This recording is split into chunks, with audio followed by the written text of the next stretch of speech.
Hi friends, welcome back to Kena Tutorial.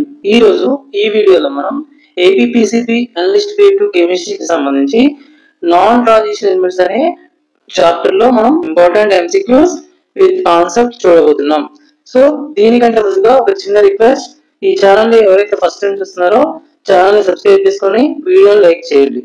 మరియు మీకు ఏ topic పైన MCQs ఎక్స్ప్లెనేషన్ కావాలో కామెంట్ చేయండి. అట్ ద సేమ్ టైమ్ నేను ఈ వీడియోకి 50 లైక్స్ టార్గెట్ పెడుతున్నాను. నెక్స్ట్ ఈ 50 లైక్స్ కనుక మనకి రీచ్ అయితే నెక్స్ట్ వీడియో చేయడానికి ట్రై చేస్తాను. So move on to first question. Which of the following is not a typical property of non transition element అంటున్నాడు. సో ఇక్కడ మనం వాడు ఏమడుగుతున్నాడు అంటే not a typical property of non transition elements అంటున్నాడు. చూడండి, సో ఆప్షన్ చూస్తే low melting point and boiling point. Next option B formation of coloured compounds. Option C high electronegativity. Option D formation of covalent compounds.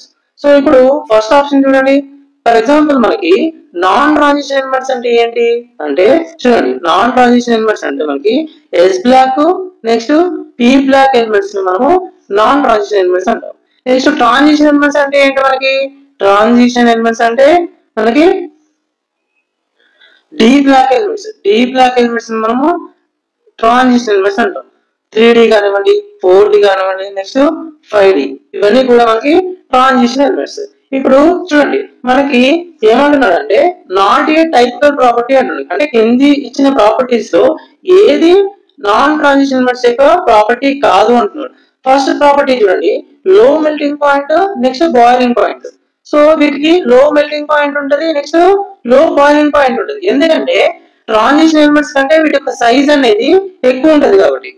అంటే చూడండి, non transition elements యొక్క size అనేది మనకి transition elements యొక్క size కంటే ఎక్కువగా ఉంటది కాబట్టి వాటికి లో melting point next boiling points ఉంటాయి. ఈ ఆప్షన్ కరెక్టే మనకి. సో అకార్డింగ్ టు క్వశ్చన్ ఇది తప్పు. మనకి ప్రాపర్టీ అనేది కరెక్టే, బట్ మనకి ఆప్షన్ అనేది రాంగ్. నెక్స్ట్ చూడండి, formation of coloured compounds. Okay, ఇది తర్వాత చూద్దాం. నెక్స్ట్ ఆప్షన్ సి చూడండి, హై ఎలక్ట్రోనెగటివిటీ. మనకి ఆల్రెడీ తెలుసు, మనకి పీ బ్లాక్ లో ఫ్లోరిన్ ఉంటది. సో ఫ్లోరిన్ కి ఓవరాల్ పీరియాడిక్ టేబుల్ లో హైయెస్ట్ ఎలక్ట్రోనెగటివిటీ ఉంటది. నెక్స్ట్ ఎవరికి ఉంటది, పీ బ్లాక్ లోనే fluorine, oxygen, nitrogen, next order chlorine, bromine, next iodine, sulphur, next carbon. So ఇవన్నీ కూడా మనకి ఏంటంటే P block elements. P block elements అన్నా లేదంటే నాన్ ట్రాన్సిషన్ ఎలిమెంట్స్ అన్నా ఒకటే కదా. సో అంటే మనం ఏం చెప్పొచ్చు అంటే నాన్ ట్రాన్సిషన్ ఎలిమెంట్స్ కి హైయర్ ఎలక్ట్రోనెగటివిటీ ఉంటుందని చెప్పొచ్చు. నెక్స్ట్ ఈ ఆప్షన్ అంటే ఈ ప్రాపర్టీ కరెక్టే, బట్ ఆప్షన్ రాంగ్. వాడు అడిగిన క్వశ్చన్ కి ఆప్షన్ రాదు. నెక్స్ట్ చూడండి, ఫార్మేషన్ ఆఫ్ కోవలెంట్ బాండ్స్. మీరు ఆల్రెడీ తీసుకోండి, మనకి ఆక్సిజన్ కానీ కార్బన్ కానీ నైట్రోజన్ కానీ ఆక్సిజన్ కానీ కార్బన్ కానీ నైట్రోజన్ కానీ ఇవన్నీ కూడా మనకి కోవలెంట్ బాండ్ ఫామ్ చేస్తాయి. సో ఈ ఆప్షన్, ఈ ప్రాపర్టీ అనేది కరెక్ట్, బట్ ఆప్షన్ అనేది రాదు. నెక్స్ట్ ఇంకొక ఆప్షన్ చూడండి, ఇది ఫార్మేషన్ ఆఫ్ కలర్డ్ కాంపౌండ్స్. అసలు మనకి కలర్డ్ కాంపౌండ్స్ ఎప్పుడు ఫామ్ అవుతాయి అంటే ట్రాన్సిషన్స్ ఉండాలి. డిడి ట్రాన్సిషన్స్ కానీ లేకపోతే ఎఫ్ఎఫ్ ట్రాన్సిషన్స్ కానీ ఉండాలి. అంటే డిడి ఆర్బిటాల్స్ ఉన్నటువంటి ట్రాన్సిషన్ కానీ లేదంటే ఎఫ్ఎఫ్ ఆర్బిటాల్స్ ఉన్నటువంటి ట్రాన్సిషన్ కానీ ఉండాలి. సో మనకి ఈ డిడి ట్రాన్సిషన్ ఎక్కడ ఉంటాయి అంటే ట్రాన్సిషన్ ఎలిమెంట్స్ లో ఉంటాయి. సో ఇక్కడ చూడండి, నాన్ ట్రాన్సిషన్ ఎలిమెంట్స్ లో డిడి ట్రాన్సిషన్స్ అనేవి ఉండవు. అంటే నాన్ ట్రాన్సిషన్ ఎలిమెంట్స్ అనేవి కలర్ ని ఫామ్ చేయవు, అంటే కలర్ కాంపౌండ్స్ ని ఫామ్ చేయవు. కేవలం ట్రాన్సిషన్ ఎలిమెంట్స్ మాత్రమే మనకి కలర్ ని ఫామ్ చేస్తాయి. అంటే దీన్ని బట్టి మనకి ఏమర్థమైంది అంటే ఫార్మేషన్ ఆఫ్ కలర్డ్ కాంపౌండ్ అనేది కరెక్ట్ ఆప్షన్. అంటే నాన్ ట్రాన్సిషన్ ఎలిమెంట్స్ అనేవి కలర్డ్ కాంపౌండ్స్ ని ఫామ్ చేయవు. It is not a typical property of non transition elements. మనకి ఆప్షన్ ఏంటి అంటే option B, formation of coloured compounds. Next question చూడండి, which element among the non-transition elements shows maximum catenation tendency? So మనకి catenation tendency అంటే very important. అసలు catenation అంటే ఏంటంటే tendency to form chain compounds next ring compounds. catenation అంటే ఏంటంటే it is a tendency to form chain compounds next ring compounds. మనకి already తెలుసు. So మామూలుగా మీరు గ్రూప్ ఎలిమెంట్స్ తీసుకుంటే 14th గ్రూప్ ఎలిమెంట్స్ కి క్యాటనేషన్ కెపాసిటీ అనేది ఎక్కువగా ఉంటుంది. తర్వాత 15th గ్రూప్ ఉంటుంది, తర్వాత 16th గ్రూప్ ఉంటుంది, next 17th group, next 18th group ఉంటుంది. సో ఇట్లా అంటే మామూలుగా ఇది క్యాటనేషన్ అనేది 16th గ్రూప్ వరకే స్టాప్ అయిపోతుంది. సో 17th 18th వరకు మనకి రాదు కాబట్టి ఓకే అది వదిలేండి. 14th is greater than 15th is greater than 16th కదా. సో ఇక్కడ చూడండి మనకి కార్బన్ అనేది ఏ గ్రూప్? 14th group. ఓకేనా, 14th గ్రూప్. నెక్స్ట్ సిలికాన్ అనేది 14th గ్రూప్, నెక్స్ట్ సల్ఫర్ అనేది 16th గ్రూప్, ఫాస్ఫరస్ అనేది 15th గ్రూప్. మనం ఆల్రెడీ చెప్పుకున్నాం 14th గ్రూప్ ఎలిమెంట్స్ కి 15th 16th అంటే ఎక్కువ ఉంటది కాబట్టి మనం ఈ రెండింటిని ఎలిమినేట్ చేయొచ్చు కదా. సల్ఫర్ ని ఎలిమినేట్ చేయొచ్చు, నెక్స్ట్ ఫాస్ఫరస్ ని ఎలిమినేట్ చేయొచ్చు. ఓకేనా, నెక్స్ట్ ఇంకా మిగిలింది అంటే కార్బన్, సిలికాన్. ఇప్పుడు 14th గ్రూప్ ఎలిమెంట్ చెప్పండి వరుసగా top to bottom. Carbon, silicon, germanium, tin, lead. ఓకేనా, ఇవి 14th గ్రూప్ ఎలిమెంట్స్. సో ఇప్పుడు పైనుంచి కిందికి వస్తున్న కొద్దీ 14th గ్రూప్ లో పైనుంచి కిందికి వస్తున్న కొద్దీ అంటే టాప్ టు బాటం వస్తున్న కొద్దీ మనకి క్యాటినేషన్ ప్రాపర్టీ అనేది డిక్రీజ్ అవుతుంది. అంటే దీన్ని బట్టి మనం ఎందుకు వచ్చంటే కార్బన్ కి హైయెస్ట్ క్యాటినేషన్ ప్రాపర్టీ ఉంటుంది, తర్వాత సిలికాన్ కు ఉంటుంది, నెక్స్ట్ జర్మేనియం కు ఉంటుంది, తర్వాత టిన్ కు ఉంటుంది. సో లెడ్ కి ఎలాంటి క్యాటినేషన్ ప్రాపర్టీ అనేది ఉండదు. అడిగిన క్వశ్చన్ ప్రకారం ఇప్పుడు ఏ ఆప్షన్ కరెక్ట్ అవుతుంది అంటే మనకి ఆప్షన్ ఏ కార్బన్ అనేది కరెక్ట్ ఆప్షన్ అవుతుంది. సో ఇది సెకండ్ క్వశ్చన్ కి సంబంధించింది. Move on to third question. చూడండి థర్డ్ క్వశ్చన్ లో ఏమవుతున్నారంటే which of the following is the strongest oxy acid of fluorine అంటాడు. Strongest oxy acid of fluorine అంటాడు. మామూలుగా ఏ ఆక్సీ యాసిడ్ తీసుకున్నా మనకేంటంటే ఆక్సిడేషన్ నెంబర్ ఇంక్రీజ్ అయితే, ఆక్సిడేషన్ నెంబర్ కనుక మనకి ఇంక్రీజ్ అయితే మనకి ఆక్సీ యాసిడ్ యొక్క స్ట్రెంత్ అనేది ఇంక్రీజ్ అవుతుంది. ఆక్సీ యాసిడ్ స్ట్రెంత్ అనేది ఇంక్రీజ్ అవుతుంది. ఏమి ఇంక్రీజ్ అవ్వాలి? ఆక్సిడేషన్ స్టేట్ ఇంక్రీజ్ అయితే ఆక్సీ యాసిడ్ యొక్క స్ట్రెంత్ అనేది ఇంక్రీజ్ అవుతుంది. ఇప్పుడు చెప్పండి మనకి ఇక్కడ మీరు చూసుకుంటే ఫస్ట్ ఈ కాంపౌండ్ యొక్క నేమ్ ఏంటి మనకి? Hypochlorous acid. Next second compound ఏంటి? Chlorous acid. Next third compound ఏంటి? Chloric acid. Next fourth compound ఏంటి? Perchloric acid. కొన్నిసార్లు మనకి నేమ్ కూడా అడగవచ్చు, ఎందుకంటే మనకి బిఎస్సి లెవెల్ ఎగ్జామ్ కాబట్టి నేమ్స్ కూడా అడిగే అవకాశం ఉంటది. ఫస్ట్ చూడండి ఇప్పుడు ఏం చేయాలంటే సెంట్రల్ ఆటం ఏంటో ఐడెంటిఫై చేయాలి. ఈ అన్నిట్లో కూడా మనకి సెంట్రల్ ఆటం ఏంటంటే క్లోరిన్ అనేది ఈ మాలిక్యూల్స్ లో సెంట్రల్ ఆటం. ఇప్పుడు క్లోరిన్ యొక్క ఆక్సిడేషన్ స్టేట్ ఐడెంటిఫై చేయాలి. అలా ఐడెంటిఫై చేస్తే హయ్యర్ ఆక్సిడేషన్ స్టేట్ ఉన్న దానికి హయ్యర్ ఎసిడిక్ స్ట్రెంత్ ఉంటుంది. ఓకేనా, హయ్యర్ ఆక్సిడేషన్ స్టేట్ ఉన్న దానికి హయ్యర్ ఎసిడిక్ స్ట్రెంత్ ఉంటుంది. సో ఇప్పుడు చూడండి ఫస్ట్ కాంపౌండ్ లో ఆప్షన్ ఏ లో హైపోక్లోరస్ యాసిడ్ లో మనకి క్లోరిన్ యొక్క ఆక్సిడేషన్ స్టేట్ ఎంత అంటే 1+1. నెక్స్ట్ క్లోరస్ యాసిడ్ లో +3. నెక్స్ట్ ఇక్కడ చూడండి క్లోరిక్ యాసిడ్ లో +5. ఓకేనా, థర్డ్ లో +5. నెక్స్ట్ ఫోర్త్ వన్ చూడండి ఇక్కడ +7. అంటే ఇక్కడ నుంచి ఇప్పటికి మనకి ఆక్సిడేషన్ నెంబర్ అనేది ఇంక్రీజ్ అవుతుంది. దీన్ని బట్టి మనం ఏం చెప్పొచ్చు? ఇది చూడండి పర్క్లోరిక్ యాసిడ్, దీని యొక్క ఆక్సిడేషన్ స్టేట్ అనేది హైయెస్ట్ ఉంటది. క్లోరిన్ యొక్క ఆక్సిడేషన్ స్టేట్ అనేది పర్క్లోరిక్ యాసిడ్ లో హైయెస్ట్ ఉంటది. దీన్ని బట్టి మనం ఏం చెప్పొచ్చు అంటే ఈ వీటన్నిటిలో కూడా స్ట్రాంగెస్ట్ యాసిడ్ అనేది మనకి డి ఆప్షన్ అవుతుంది, పర్క్లోరిక్ యాసిడ్ అవుతుంది. ఇప్పుడు చెప్పండి ఇప్పుడు ఏం రాయొచ్చు ఇంకొక క్వశ్చన్ కి ఆన్సర్ చేయొచ్చు. మనకి ఎసిడిక్ స్ట్రెంత్ ఆర్డర్ రాయొచ్చు. ఇప్పుడు చూడండి మనకి హైయెస్ట్ ఉంటే ఆక్సిడేషన్ స్టేట్ అనేది హైయెస్ట్ ఉంటే మనకి హైయర్ ఎసిడిక్ స్ట్రెంత్ ఉంటుంది. అలా దాన్ని బట్టి మనం ఆర్డర్ రాయొచ్చు. HClO4 కి మనకి చూడండి HClO4 కి +7 ఆక్సిడేషన్ స్టేట్ కాబట్టి హైయెస్ట్ ఉంటుంది. తర్వాత HClO3 కి తర్వాత హైయెస్ట్ కాబట్టి తర్వాత ఎసిడిక్ స్ట్రెంత్ ఉంటుంది. తర్వాత దేనికి ఉంటుంది? HClO2 కు ఉంటుంది, ఎందుకంటే +3. నెక్స్ట్ దేనికి ఉంటుంది? HClO కు ఉంటుంది, ఎందుకంటే +1. అంటే ఈ విధంగా మనకి ఆక్సిడేషన్ నెంబర్ అనేది తగ్గితే మనకి ఎసిడిక్ స్ట్రెంత్ కూడా తగ్గుతుంది. ఇది మనకి order very important. First HClO4, తర్వాత HClO3, తర్వాత HClO2, తర్వాత HCl. మీరు ఏ కాంపౌండ్స్ ఇచ్చినా, ఏ సిమిలర్ కాంపౌండ్స్ ఇచ్చినా, ఫాస్ఫరస్ ఆక్సీ యాసిడ్స్ ఇచ్చినా, సల్ఫర్ ఆక్సీ యాసిడ్స్ ఇచ్చినా, నైట్రోజన్ యొక్క ఆక్సీ యాసిడ్స్ ఇచ్చినా, ఏవి ఇచ్చినా కూడా మీకు ఆక్సిడేషన్ నెంబర్ అనేది పెరిగితే ఎసిడిక్ స్ట్రెంత్ అనేది ఇంక్రీజ్ అవుతుంది.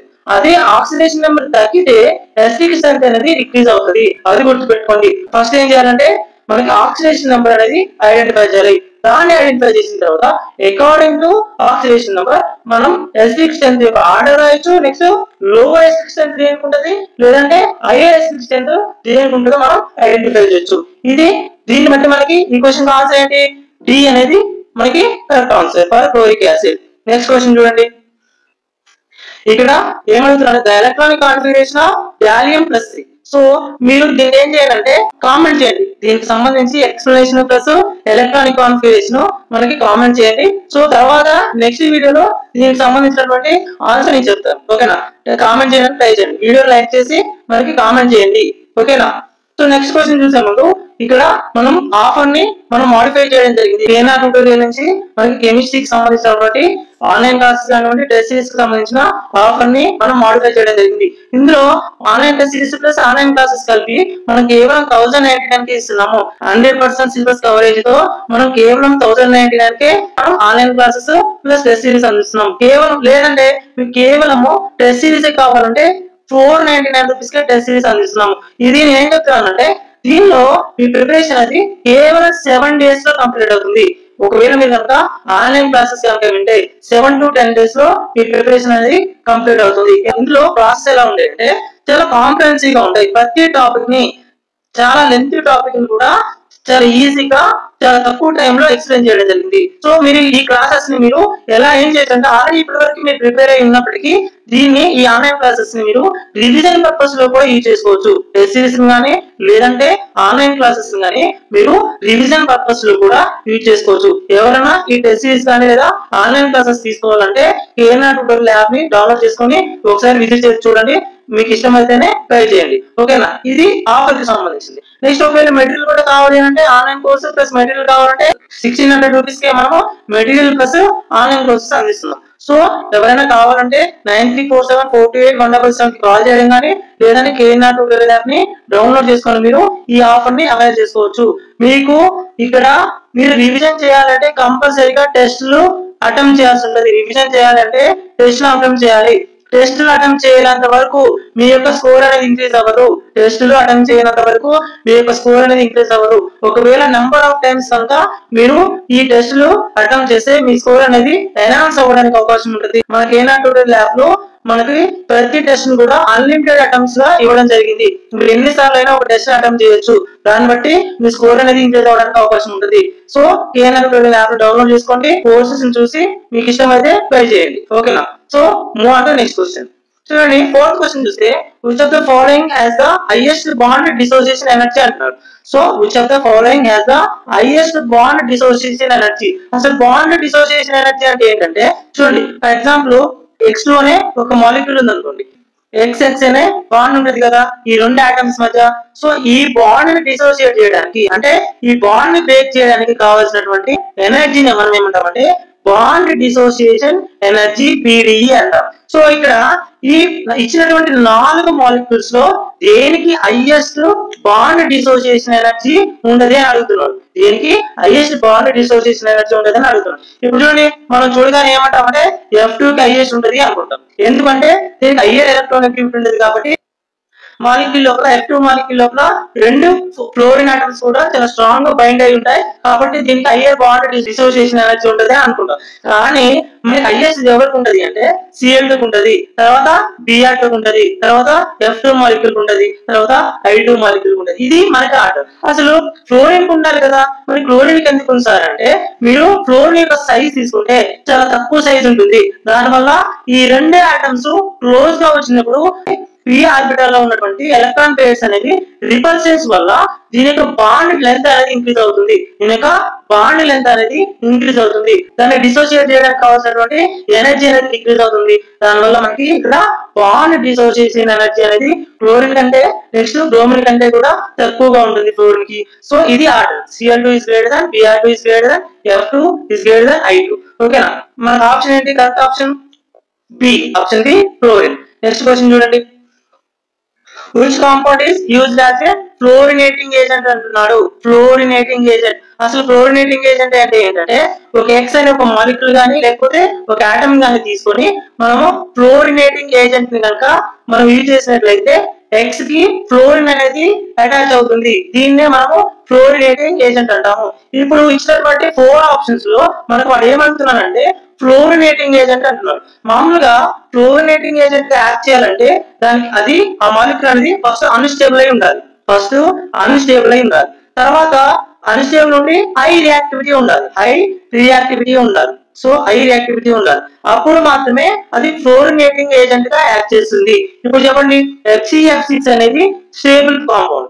HCF6 అనేది మనకి స్టేబుల్ కాంపౌండ్. నెక్స్ట్ SF6 కూడా స్టేబుల్ కాంపౌండ్. నెక్స్ట్ BRFI కూడా మనకి స్టేబుల్ కాంపౌండ్. ఇక్కడ ClF3 తీసుకుంటే ఇది మనకి ఏంటంటే అన్స్టేబుల్ కాంపౌండ్. మీరు కనుక ఈ ClF3 ని వాటర్ తో కనుక రియాక్ట్ చేస్తే ఇది ఎక్సోథర్మిక్ రియాక్షన్ అవుతుంది. మనకి ఏమొస్తుందంటే హైడ్రోజన్ ఫ్లోరైడ్ వస్తుంది.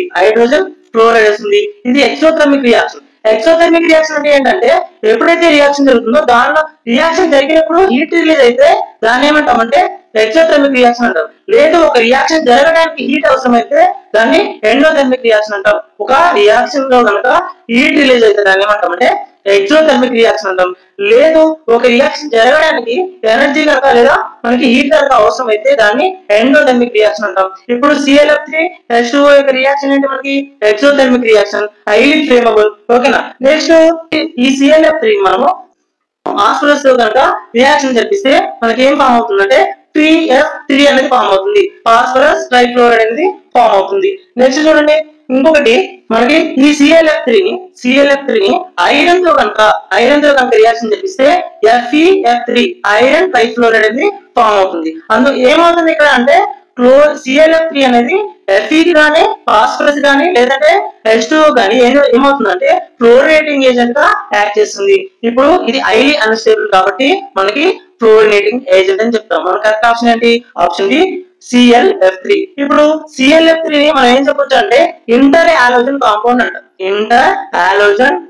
అంటాం. ఎందుకంటే ఇక్కడ 2 హాలోజన్స్ ఉన్నాయి కదా, Cl అనేది హాలోజనే, నెక్స్ట్ ఫ్లోరిన్ అనేది కూడా హాలోజనే. దీన్ని ఇంటర్ హాలోజన్ కాంపౌండ్ అంటాం. నెక్స్ట్ BRFI చూడండి, Br హాలోజనే, నెక్స్ట్ F కూడా హాలోజనే. దీన్ని కూడా మనం ఇంటర్ హాలోజన్ కాంపౌండ్ అంటాం. ఒక కాంపౌండ్ అనేది కేవలం హాలోజన్స్ తో మాత్రమే ఫామ్ అవుతుందని ఇంటర్ హాలోజన్ కాంపౌండ్ అంటాం. So move on to next question. మన కరెక్ట్ ఆప్షన్ అంటే ClF3. నెక్స్ట్ క్వశ్చన్ చూడండి, ఇప్పుడు which of the following compound is inter-halogen compound? ఇప్పుడే చెప్పాను. సో inter-halogen compound అంటే ఏంటంటే the compound is formed by the two or more different halogens. The compound is formed by the 2 or more different halogens, that is called inter-halogen compounds. మామూలుగా ఎలాంటి inter halogen compounds ఉంటాయంటే XY formula ఉన్నటువంటి ఉంటాయి, next XY3 ఉన్నటువంటి ఉంటాయి, next XY5 ఉన్నటువంటి ఉంటాయి, next XY7 ఉన్నటువంటి ఉంటాయి. ఇక్కడ X ఏంటంటే మనకి సెంట్రల్ ఆటమ్. X అనేది సెంట్రల్ ఆటమ్. ఈ సెంట్రల్ ఆటమ్ కి సైజ్ అనేది ఎక్కువగా ఉంటుంది. నెక్స్ట్ ఎలక్ట్రోనెగటివిటీ అనేది తక్కువగా ఉంటుంది. ఇక్కడ Y కి ఎలా ఉంటుందంటే లో సైజ్ ఉంటుంది, నెక్స్ట్ హై ఎలక్ట్రోనెగటివిటీ ఉంటుంది. ఓకేనా. మనకి X కి ఏమో ఇక్కడ సైజ్ అనేది హై ఉంటుంది, ఎలక్ట్రోనెగటివిటీ అనేది లో ఉంటుంది. అదే Y కి లో సైజ్ ఉంటుంది, నెక్స్ట్ హై ఎలక్ట్రోనెగటివిటీ ఉంటుంది. XY టైప్ ఏవి ఉంటాయి అంటే చూడండి, ClF నెక్స్ట్ BRF అనేవి మనకి XY type inter halogens. Next XY3 type ఏవి ఉంటాయి అంటే ClF3 నెక్స్ట్ IF3. ఈ రెండు కూడా మనకి XY3 type. Next XY5 type ఏమి ఉంటాయంటే చూడండి, BRFI next IF5. Next XY7 type ఏముంటాయంటే IF7. Very important. IF7 అనేది మనకి వెరీ ఇంపార్టెంట్. ఎలా అడుగుతాడంటే దీని యొక్క హైబ్రిడైజేషన్ ఏంటని అడుగుతాడు. IF7 యొక్క హైబ్రిడైజేషన్ ఏంటని అడుగుతాడు. మనకి ఏంటంటే sp3d3 అనే హైబ్రిడైజేషన్ ఉంటది. దీని యొక్క స్ట్రక్చర్ ఏంటంటే పెంటాగోనల్ బైపిరిమిడల్ PBP. పెంటాగోనల్ బైపిరిమిడల్ స్ట్రక్చర్ ఉంటది. నెక్స్ట్ హైబ్రిడైజేషన్ sp3d3 ఉంటది. ఇవి మనకి ఇంటర్ హాలోజన్ కాంపౌండ్స్. ఇప్పుడు చెప్పండి, ఇందులో ఆప్షన్ బి అనేది ఇంటర్ హాలోజన్ కాదు, ఎందుకంటే సోడియం ఉంది, క్లోరిన్ ఉంది. ఓకేనా. నెక్స్ట్ ఆప్షన్ సి కూడా కాదు, ఎందుకంటే ఫాస్ఫరస్ ఉంది. ఆప్షన్ డి కూడా కాదు, ఎందుకంటే హైడ్రోజన్ ఉంది. సోడియం కానీ ఫాస్ఫరస్ కానీ హైడ్రోజన్ కానీ ఇవి మనకి హాలోజన్స్ కాదు. అంటే ఈ 3 ఆప్షన్స్ రాదు. నెక్స్ట్ ఆప్షన్ ఏ చూడండి, Cl ఉంది, నెక్స్ట్ ఫ్లోరిన్ ఉంది. కాబట్టి ఇది మనకి ఏంటంటే inter halogen compound. Inter halogen compounds అంటే ఏంటంటే కేవలం హాలోజన్స్ తో ఫామ్ అయ్యేటువంటి కాంపౌండ్స్ మనము ఇంటర్ హాలోజన్ కాంపౌండ్స్ అంటాము. సో చూడండి, ఇవి మనకి ఇంటర్ హాలోజన్స్ యొక్క ఫార్ములాస్. XY కానివ్వండి, XY3 కానివ్వండి, XY5, XY7 అనేది. ఇక్కడ ఇంపార్టెంట్ ఏంటంటే IF7. దీని యొక్క హైబ్రిడైజేషన్ మనకి sp3d3 ఉంటది. దీని యొక్క జామెట్రీ ఏముంటది అంటే పెంటాగోనల్ బైపిరమిడల్ జామెట్రీ ఉంటది ఆర్ షేప్ ఉంటది. సో చూడండి, నెక్స్ట్ క్వశ్చన్ ఏమంటున్నారు అంటే XeF2 has which type of hybridization. మనకి హైబ్రిడైజేషన్ తెలవాలన్నా, షేప్ తెలవాలన్నా, హైబ్రిడైజేషన్ కానీ లేకపోతే షేప్ కానీ జామెట్రీ కానీ తెలవాలంటే మనకి first valence shell electron pair repulsion theory తెలవాలి. VSEPR థియరీ తెలవాలి. ఈ థియరీ ఏం చెప్తుంది అంటే మనకి ఫస్ట్ ఏం చేయాలండి, ఈ థియరీలో సెంట్రల్ ఆటమ్ ని ఐడెంటిఫై చేయాలి. ఒక మాలిక్యూల్ లోపల దాని యొక్క హైబ్రిడైజేషన్ కానీ షేప్ కానీ జామెట్రీని ఐడెంటిఫై చేయాలంటే ఫస్ట్ రూల్ ఏంటంటే సెంట్రల్ ఆటమ్ ని ఐడెంటిఫై చేయాలి. తర్వాత సెంట్రల్ ఆటమ్ యొక్క బ్యాలెన్సీని ఐడెంటిఫై చేయాలి. ఇలా ఐడెంటిఫై చేసిన తర్వాత మనకి number of bond pairs plus number of non bonding pairs. So ఇవి కౌంట్ చేయాలి. టోటల్ కౌంట్ ఎంత అయితే వస్తుందో ఆ కౌంట్ ని మనము ఇక్కడ ఒక పర్టికులర్ హైబ్రిడైజేషన్ లో ఉన్నటువంటి ఆర్బిటల్స్ కౌంట్ కి మనం ఈక్వల్ చేయాలి. అలా ఈక్వల్ చేస్తే దేనికైతే ఈక్వల్ అవుతుందో దాని యొక్క హైబ్రిడైజేషన్ ఈ కాంపౌండ్ యొక్క హైబ్రిడైజేషన్ అవుతుంది. ఫర్ ఎగ్జాంపుల్ చెప్తా చూడండి, ఇక్కడ XeF2 తీసుకోండి. XeF2 తీసుకుంటే దీంట్లో సెంట్రల్ ఆటమ్ మనకి Xe కదా. Xe అనేది ఏ ఎలిమెంట్? 18th group element. మనకి 18th గ్రూప్ ఎలిమెంట్. దీన్ని మనము నోబెల్ గ్యాస్ అంటాము. నోబెల్ గ్యాస్ కి బ్యాలెన్స్ ఎంత ఉంటది? 8 ఉంటది. కాబట్టి ఫస్ట్ 8 ఎలక్ట్రాన్స్ రాసుకోండి. రాస్గా 3, 4, 5, 6, 7, 8. ఇప్పుడు 2 ఎలక్ట్రాన్స్ 2 ఫ్లోరిన్ ఆటమ్స్ తో బాండ్ ఫామ్ చేస్తాయి. ఓకేనా? నెక్స్ట్ ఎన్ని మిగిలిన చూడండి, 1 pair, 2 pairs, 3 pairs. మొత్తం ఇక్కడ చూడండి, బాండింగ్ pairs అంటే మనకి జీనాన్ కి నెక్స్ట్ ఫ్లోరిన్ కి మధ్య బాండ్ ఫామ్ చేసినటువంటి బాండింగ్ pairs ఎన్ని ఉన్నాయి? 2 ఉన్నాయి. Number of bond pairs 2. Number of loan pairs ఎన్ని ఉన్నాయి? నాన్ బాండింగ్ లోన్ pairs అంటే 3 ఉన్నాయి. మొత్తం ఎంత? 5 కదా. ఇప్పుడు మనకు ఉన్నటువంటి హైబ్రిడైజేషన్ రాసుకోండి. ఎన్ని ఉన్నాయి? ఒకటి sp, ఇంకొకటి sp3, ఇంకొకటి sp3d, నెక్స్ట్ sp3d2 ఉన్నాయి కదా. Next sp3d3. ఓకేనా? ఇప్పుడు చెప్పండి, మనకి ఇక్కడ మొత్తం 5 కదా. ఇందులో sp లో ఎన్ని ఆర్బిటాలు ఉన్నాయి? 2 ఉన్నాయి. నెక్స్ట్ sp3 లో 4 ఆర్బిటాల్స్ ఉంటాయి. sp3d లో మనకి 5 ఆర్బిటాల్స్ ఉంటాయి. నెక్స్ట్ sp3d2 లో 6 ఉంటాయి. నెక్స్ట్ sp3d3 లో 7 ఉంటాయి. మనకి ఇక్కడ ఎన్ని వచ్చినాయి? మొత్తము number of bond pairs plus number of non bonding pairs value ఎంత వచ్చింది? 5 వచ్చింది. ఇది దేనికి ఈక్వల్ అవుతుంది చూడండి, sp3d కి ఈక్వల్ అవుతుంది. సో sp3d కి ఈక్వల్ అవుతుంది అంటే మనకి ట్రైగోనల్ బైపిరమిడల్ జామెట్రీ వస్తుంది. అది ఎలా ఉంటుందో చూడండి. ట్రైగోనల్ అంటే 3 కార్నర్స్ ఉండాలి. ఓకేనా? ట్రైగోనల్ అంటే 3 కార్నర్స్ ఉండాలి. సో 3 కార్నర్స్ ప్లస్ చూడండి, ఇది జెడ్ యాక్సిస్, స్ట్రైట్ గా ఉన్నది జెడ్ యాక్సిస్. అంటే ఇప్పుడు ట్రైగోనల్ షేప్ అనేది మన ప్లేన్ లో ఉంటే జెడ్ యాక్సిస్ అనేది పై వైపుకి నెక్స్ట్ కింది వైపుకి ఉంటుంది, పై నుంచి కిందికి పాస్ అవుతుంది. సో జెడ్ యాక్సిస్ పైన 2 ఫ్లోరిన్ ఆటమ్స్. నెక్స్ట్ ఈ 3 కార్నర్స్ లో 3 లోన్ పేర్స్ ఉంటాయి. ఇప్పుడు చెప్పండి, జామెట్రీ అంటే మనకి 3D. జామెట్రీ అంటే ఏంటంటే 3D. ఓకేనా? జామెట్రీ అంటేనేమో 3D స్పేస్. అదే మనకి షేప్ అంటేనేమో చూడండి, షేప్ అంటేనేమో ఓన్లీ బాండ్ ఫామ్ చేసినటువంటి స్పేస్. ఇప్పుడు చెప్పండి, జామెట్రీ అనేది ఏంటి? మనకి ట్రైగోనల్ బైపిరమిడల్. అంటే మనం ఇంక్లూడింగ్ ట్రైగోనల్ షేప్ కూడా తీసుకోవాలి. ట్రైగోనల్ షేప్ తీసుకుంటే మనకి జామెట్రీ ఏమొస్తుంది? ట్రైగోనల్ బైపిరమిడల్ వస్తుంది. అదే మీరు కనుక జీనాన్ అనేది ఫ్లోరిన్ తో బాండ్ ఫామ్ చేసినటువంటి జెడ్ యాక్సిస్ మాత్రమే తీసుకుంటే ఇక్కడ ఇలా వస్తుంది కదా. జీనాన్ ఇక్కడ ఉంటది, ఇక్కడ పైన ఫ్లోరిన్, ఇక్కడ కింద ఫ్లోరిన్. అంటే మనకి లీనియర్ షేప్ వస్తుంది. షేప్ ఏమొస్తుంది? Linear shape. అదే జామెట్రీ తీసుకుంటే ట్రైగోనల్ బైపిరమిడల్ షేప్ వస్తుంది. మనకి ఇక్కడ షేప్ అనేది వేరు ఉంటది, నెక్స్ట్ జామెట్రీ అనేది వేరే ఉంటది. జామెట్రీ అంటేనేమో మనం బాండ్ పేర్స్ ఆక్యుపై చేసినటువంటి స్పేస్ ని, next non bond pairs occupy చేసినటువంటి స్పేస్ ని, మొత్తం స్పేస్ ని కన్సిడర్ చేస్తే మనకి జామెట్రీ వస్తుంది. అదే మన షేప్ ఏంటంటే ఓన్లీ బాండ్ పేర్స్ ఆక్యుపై చేసినటువంటి ఆ స్టీరియో గానీ లేదా స్పేస్ ని కానీ కౌంట్ చేసుకుంటే మనకి షేప్ అనేది వస్తుంది. సో ఇది మనకి వెస్పర్ థియరీ. ఓకేనా, VSEPR థియరీ అంటే valence shell electron pair repulsion థియరీకి సంబంధించి ఇది మనకి ఇన్ఫర్మేషన్. అంటే దీన్ని బట్టి మనం దేని యొక్క ఏ ఎలిమెంట్ ఇచ్చినా లేదంటే ఏ మాలిక్యూల్ ఇచ్చినా దాని యొక్క హైబ్రిడేషన్ కనుక్కోవచ్చు, దాని యొక్క షేప్ కానీ లేదంటే దాని యొక్క జామెట్రీని కానీ ఐడెంటిఫై చేయొచ్చు. ఓకేనా. సో నెక్స్ట్ చూడండి, దీన్ని బట్టి మనకు ఆప్షన్ ఏంటి, sp3d. ఓకేనా, sp3d. ఓకే, ఆప్షన్ బి అనేది మనకు కరెక్ట్. నెక్స్ట్ క్వశ్చన్ చూడండి, ఇక్కడ హైబ్రిడేషన్ ఆఫ్ IF7 నేను ఆల్రెడీ చెప్తున్నా, మళ్ళీ VSEPR థియరీ కంపల్సరీ 2 క్వశ్చన్స్ అన్నా ఉంటాయి. దీని నుంచి VSEPR థియరీ నుంచి 2 క్వశ్చన్స్ అన్నా ఉంటాయి. చూడండి, IF7 అంటే ఫస్ట్ సెంట్రల్ ఆటమ్ అంటే మనకి అయోడిన్. ఓకేనా, మనకి షేప్ కనుక్కోవాలన్నా లేదంటే జామెట్రీ కనుక్కోవాలన్నా లేదంటే హైబ్రిడేషన్ కనుక్కోవాలన్నా మనకి VSEPR థియరీ అనేది తెలియాలి. ఫస్ట్ VSEPR థియరీలో మనకి హైబ్రిడేషన్ తెలవాలి. ఫస్ట్ ఏం తెలవాలి, హైబ్రిడేషన్ తెలవాలి. హైబ్రిడేషన్ తెలిస్తేనే మనకి జామెట్రీ అనేది కానీ షేప్ అనేది కానీ తెలుస్తుంది. ఫస్ట్ ఇక్కడ చూడండి, హైబ్రిడేషన్ తెలియాలంటే ఏం చేయాలి, VSEPR థియరీలో ఫస్ట్ సెంట్రల్ ఆటమ్ తీయాలి, దాని యొక్క బ్యాలెన్స్ తీయాలి. ఇక్కడ సెంట్రల్ ఆటమ్ ఏంటి, అయోడిన్ కదా, ఇది 17th గ్రూప్ అంటే దీనికి బ్యాలెన్స్ ఎంత, హాలోజన్ ఇది హాలోజన్ కాబట్టి దీని బ్యాలెన్స్ ఎంత ఉంటుంది, 7 కదా. ఇప్పుడు 7 ఎలక్ట్రాన్స్ రాసుకోండి, 2 3 4 5 6 7 కదా. ఇప్పుడు చెప్పండి, IF7 కదా, మొత్తం ఉన్నటువంటి 7 ఎలక్ట్రాన్స్ తో 7 ఫ్లోరిన్ ఆటమ్స్ అనేవి బాండ్ ఫామ్ చేస్తాయి.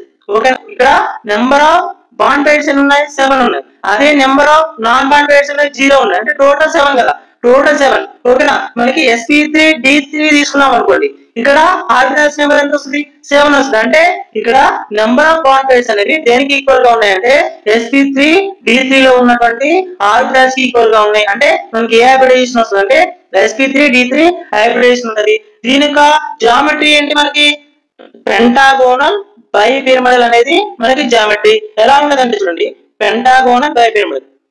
పెంటాగోనల్ స్ట్రక్చర్ అంటే 5 కార్నర్స్ ఉండాలి. పెంటాగోనల్ స్ట్రక్చర్ లో ఏముంటాయంటే మనకి 5 కార్నర్స్ ఉంటాయి. పెంటాగోనల్ బైపిరమిడల్ అంటే జెడ్ యాక్సిస్ అనేది అప్ సైడ్ ఉంటది, నెక్స్ట్ బిలో సైడ్ ఉంటది. ఇప్పుడు చెప్పండి, 5 కార్నర్స్ లో 5 ఫ్లోరిన్స్, నెక్స్ట్ పైన ఒక ఫ్లోరిన్ కింద ఒక ఫ్లోరిన్, అంటే 7 ఫ్లోరిన్స్ కూడా మనకి జామెట్రీలో ఫుల్ఫిల్ చేస్తున్నాయి. 7 ఫ్లోరిన్స్ కూడా మనకి జామెట్రీని ఫుల్ఫిల్ చేస్తున్నాయి. అంటే జామెట్రీ సేమ్ ఉంటుంది మనకి, ఎందుకంటే నాన్ పాయింట్ పేర్స్ లేవు కదా. నాన్ పాయింట్ పేర్స్ ఉంటే అప్పుడు షేప్ వేరు ఉంటది, నెక్స్ట్ మనకి జామెట్రీ వేరు ఉంటది. మనకి ఓన్లీ బాండ్ పేర్స్ కనుక మనకి ఈ బ్యాలెన్స్ ని సాటిస్ఫై చేసినప్పుడు మనకి ఏంటంటే జామెట్రీ మరియు షేప్ అనేది ఈక్వల్ గా ఉంటాయి. జామెట్రీ అనేది షేప్ అనేది కూడా రెండు ఈక్వల్ గా ఉంటాయి. చెప్పండి, మనకి IF7 కి ఏ హైబ్రిడేషన్ ఉంటది అంటే sp3d3 హైబ్రిడేషన్ ఉంటది. నెక్స్ట్ స్ట్రక్చర్ ఏముంటది, pentagonal bipyramidal. Pentagonal bipyramidal very very important. ఓకేనా, సో ఇక్కడ ఇంకో కాన్సెప్ట్ కవర్ అయింది. నెక్స్ట్ క్వశ్చన్ చూడండి, the structure of SF6. The structure of SF6 ఇక్కడ ఏమడుగుతున్నాడో మళ్ళీ చెప్పండి. ఇక్కడ మనకి సెంట్రల్ ఆటమ్ ఏంటి, సల్ఫర్ కదా. ఇది ఏ గ్రూప్ కి సంబంధించింది, 16th గ్రూప్ కి సంబంధించింది. ఓకేనా, 16th గ్రూప్ కి సంబంధించింది అంటే బ్యాలెన్స్ ఎంత ఉంటుంది, 6 ఉంటుంది. 6 ఎలక్ట్రాన్స్ రాసుకోండి, 6 ఎలక్ట్రాన్స్ 5 1 2 3 5 6. ఓకేనా, 6 ఫ్లోరిన్స్ తోటి 6 ఎలక్ట్రాన్స్ బాండ్ ఫామ్ చేస్తాయి. ఓకేనా,